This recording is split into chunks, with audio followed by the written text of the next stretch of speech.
Everyone, मैं सुनीता सिंह स्वागत करती हूँ आप सभी का एयर केमिस्ट्री क्लासेज में। और अभी अपने क्लास में करेंगे class 11 chemistry chapter 12 organic chemistry NCERT exercises से क्वेश्चन नंबर 12.15। ओके, तो देखिए क्वेश्चन क्या कहता है। What is the relationship between the members of following pairs of structure, जो दे रखा है यहाँ पेयर में, ठीक है, नीचे आर दे स्ट्रक्चरल और ज्योमेट्रिकल आइसोमर्स और रेजोनेंस कॉन्ट्रीब्यूटर्स, ठीक है। तो यानी कह रहा है कि यहाँ पे जो आपके पास क्वेश्चंस अभी आएंगे आपके पास वन बाय वन, सारे क्वेश्चंस में पेयर दिया हुआ है। आपसे कह रहा है कि वो पेयर में कैसा रिलेशन है ये बताइए, और आपको हिंट भी कर दिया कि क्या वे स्ट्रक्चरल या ज्योमेट्रिकल आइसोमर्स है या रेजोनेंस कॉन्ट्रीब्यूटर्स हैं। तो मीन्स क्या है यहाँ पे कॉन्सेप्ट, इस क्वेश्चन को बनाने के लिए आपको पता होना चाहिए कि स्ट्रक्चरल आइसोमर्स क्या है, ज्योमेट्रिकल आइसोमर्स क्या होता है और रेजोनेंस कॉन्ट्रीब्यूटर्स क्या होते हैं, ये आपको पता होना चाहिए।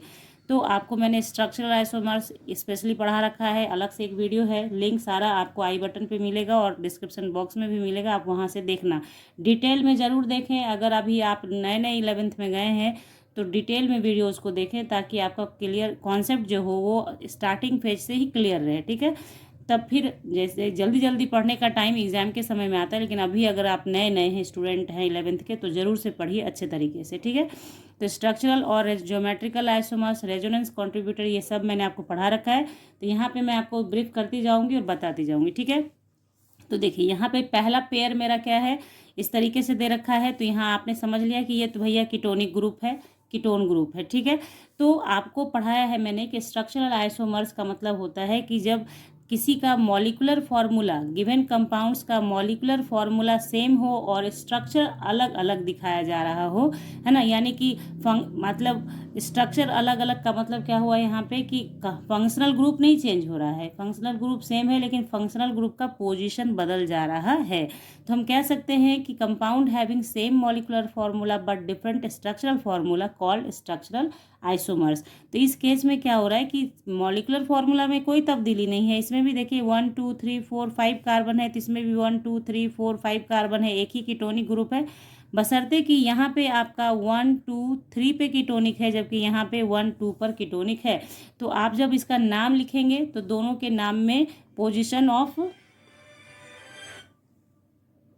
ये आपका क्या हो गया, ये कहलाएगा कि ये दोनों पेयर क्या है, स्ट्रक्चरल आइसोमर्स है, ठीक है, स्ट्रक्चरल आइसोमर्स। क्लियर, ठीक है। नाम आप इसका लिखें, मैंने आपको आईयूपैक नेम लिखना बहुत सिखाया है, इसका खुद से आप नाम लिख लेना, कुछ नहीं मेहनत है। 1 2 3 4 5, तो आप करेंगे क्या, पेंट 3 ओन, ठीक है। इसमें हो जाएगा 1 2 3 4 5 तो है ही, पेंट 2 ओन, ठीक है, ये हो जाएगा।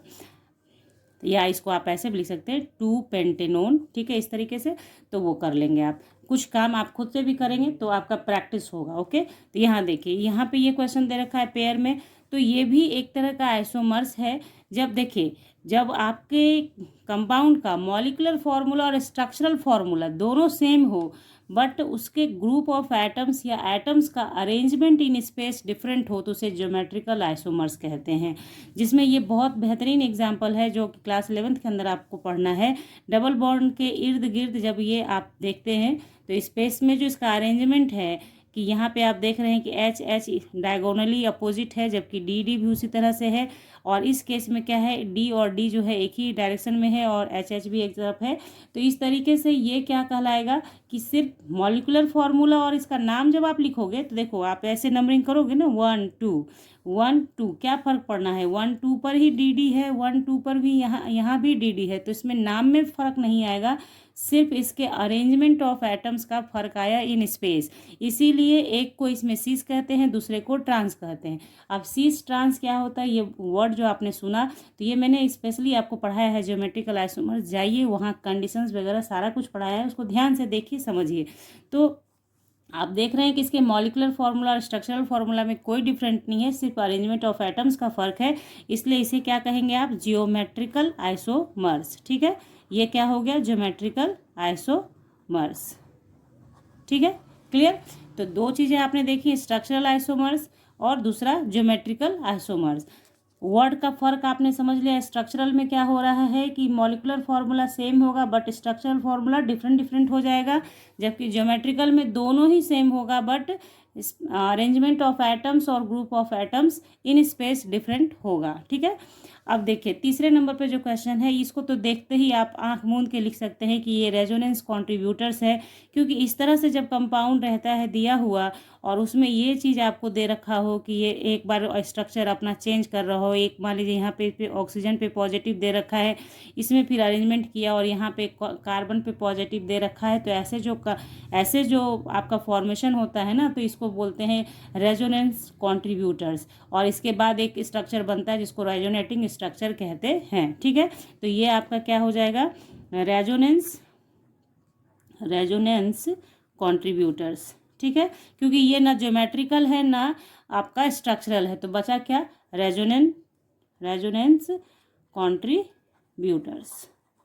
ठीक है, तो देखिए ये आप ऐसा नहीं है कि स्ट्रक्चरल हो गया ज्योमेट्रिकल हो गया इसलिए मैंने इसे रेजोनेंस कॉन्ट्रीब्यूटर्स लिखा है, नहीं, ये पहचान है। रेजोनेटिंग स्ट्रक्चर के अंदर इसी तरीके से आपका जो पाई इलेक्ट्रॉन है उसका मूवमेंट दिखाते हैं, तो ऑक्सीजन पे पॉजिटिव हुआ, फिर यहाँ पे कार्बन पे पॉजिटिव हुआ, इसके आगे भी फर्दर आप बना सकते हैं। ठीक है, तो इस तरह का जब स्ट्रक्चर लिखा जाता है इंडिविजुअली, तो इसे रेजोनेंस स्ट्रक्चर या रेजोनेटिंग स्ट्रक्चर कहते हैं या रेजोनेंस कॉन्ट्रीब्यूटर्स कहते हैं। तो इस तरह से 3 पेयर दे रखे थे, तीनों पेयर मैंने आपको समझा दिया है, और ये तीनों ही थ्योरी मैंने स्पेशली आपको अलग अलग वीडियोज़ में पढ़ा रखे हैं बच्चों। सारे लिंक अवेलेबल हैं आपके डिस्क्रिप्शन बॉक्स में, जाए देखें और बताएं कमेंट करके कि आपको उस वीडियो में कुछ समझने में प्रॉब्लम हुई है, तो ज़रूर बताइएगा, क्योंकि क्वेश्चन के माध्यम से उन प्रॉब्लम को दूर करूँगी। ठीक है, तो क्लास 11th की तैयारी के लिए जुड़े रहें साथ में, और अगर वीडियो अच्छी लगी हो तो लाइक कर दीजिएगा, अपने दोस्तों के साथ भी शेयर कर लीजिएगा, और चैनल को सब्सक्राइब करके रखिएगा विथ बेल आइकन, ताकि ऐसे ही क्लियर कॉन्सेप्ट के साथ वीडियोज़ आपको मिलते रहे। तो मिलते हैं आपसे नेक्स्ट क्लास में नेक्स्ट वीडियो के साथ, तब तक के लिए bye, thank you, take care, have a nice day बच्चों।